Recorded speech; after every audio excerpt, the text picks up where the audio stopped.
Hello again, guys. So we are going to look today at paper 2, question 4, which for many of you is your nemesis. It's a tricky question to get right, so I'm going to take you through step by step how you do it. So this first short video is going to tell you what you need to do, what you need to focus on. So you may remember that some of you this year, we've looked at this, the mad scientists, the two Italian scientists. They're both Italian ones. This is the question. For this question, you need to refer to the whole of source A together with the whole of source B. So this question refers to, you can take your answers from the whole of the source, both sources. Compare how the writers convey their different attitudes and perspectives towards the events they describe. So we're looking at the attitudes and opinions of the writers, but not you. We don't need your opinion in this question. It's just you're looking to see how the writers feel about what they're writing about and how they let you know that.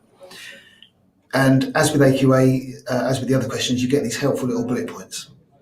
In your answer, you could compare their different attitudes and perspectives. So that's essentially telling you what you've got to look for.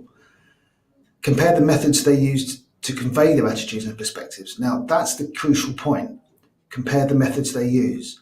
So not only have you got to let the examiner know what the writer's opinions are, you also need to let them know how they've done that, how they've got that method across, how they've got the attitude across to the reader, to you. So what methods have they used? And we'll touch on that in a bit more detail when we look at the model answer I'll show you later in the next video.